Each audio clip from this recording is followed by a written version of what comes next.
Hi అండి. రీసెంట్గా last month మేము సంక్రాంతికి ఇంటికి వెళ్ళినప్పుడు ద్వారకా తిరుమలకి అయితే వెళ్ళాం. దేవుణ్ణి దర్శించుకుందామని చెప్పి. ద్వారకా తిరుమల అంటే మీలో చాలా మందికి తెలిసే ఉంటుంది. వెస్ట్ గోదావరిలో ఉంటుంది. మా ఏరియాకి అయితే చాలా దగ్గరగా ఉంటుంది. 25 కిలోమీటర్స్ దూరం అలా ఉంటుందంతే. ద్వారకా తిరుమల అంటేనే చాలా మందికి తెలుస్తుందేమో, కానీ మా సైడ్ అంతా మాత్రం దీనిని చిన్న తిరుపతి అనే పిలుస్తారు. మాకైతే ఎక్కువగా అదే అలవాటు. చిన్న తిరుపతి వెళ్ళైతే మేము చాలా డేసే అవుతుంది. మేము రెగ్యులర్గా వెళ్తూనే ఉంటాం, కానీ ఈసారి ఎక్కువగా గ్యాప్ వచ్చేయడంతో కంపల్సరీ ఈసారి వెళ్ళాలనుకుని మేమైతే అక్కడికి వెళ్ళాం. ద్వారకా తిరుమలని మీలో చాలా మంది దర్శించుకునే ఉంటారు. అయితే కొంతమంది దర్శించుకుని ఉండకపోవచ్చు కదా. అలాంటి వారికి మన వీడియో ద్వారా ఎంతో కొంత చూసే భాగ్యం దక్కుతుందనే ఉద్దేశంతో నేను ఈ వీడియో పెడుతున్నాను. మీలో చాలా మంది తిరుమల తిరుపతి దేవస్థానానికి వెళ్ళే ఉంటారు. మా సైడ్ అయితే ఒక చిన్న నమ్మకం అయితే ఉంటుంది. ముందు తిరుమలకి వెళ్ళాలి అంటే చిన్న తిరుపతి దర్శించుకున్న తర్వాతే పెద్ద తిరుపతికి వెళ్ళాలి అని చెప్పి.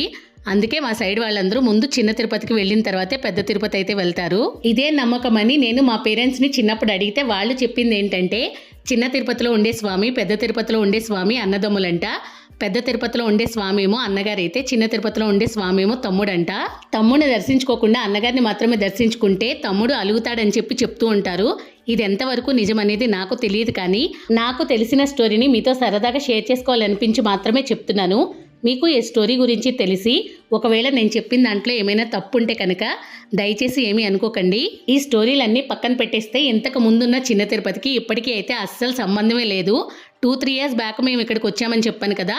అప్పుడు చూసిన చిన్న తిరుపతికి నేను ఇప్పుడు చూసే చిన్న తిరుపతికి అయితే చాలా డిఫరెన్సెస్ అయితే వచ్చేసాయి.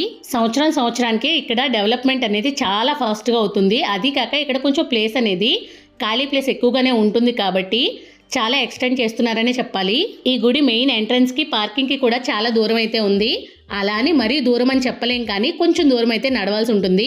కొంచెం ముందుకే పార్కింగ్ అయితే పెట్టారు. ఇంతకు ముందు అయితే చాలా దగ్గరగా ఉండేది పార్కింగ్ అనేది. స్టార్టింగ్లోనే మనకి చెప్పులు పెట్టుకోవడానికి ఉంటుంది. ఆ తర్వాత ఎదురుకి రాగానే గోశాల కూడా ఉంటుంది. గోశాలను దాటగానే మనకి షాపింగ్ అంతా ఉంటుంది. చాలా ఎక్కువ షాప్స్ అయితే ఉంటాయి. మనకు కావాల్సిందంతా షాప్ చేసుకోవచ్చు. మేమైతే కొంచెం ఫ్రీగా ఉంటుందని చెప్పి సండే రోజు మార్నింగ్ టైంలో అయితే వెళ్ళాం. సర్వదర్శనానికి వెళ్తే మంచిదని చెప్పి మేమైతే ఫ్రీ లైన్లోనే వెళ్ళాం, కానీ కాసేపు వెయిట్ చేయాల్సి వచ్చింది. మేము కాంప్లెక్స్లోనే కాసేపు కూర్చుని టైం అయితే స్పెండ్ చేసిన తర్వాత దర్శనానికి అయితే వదిలారు.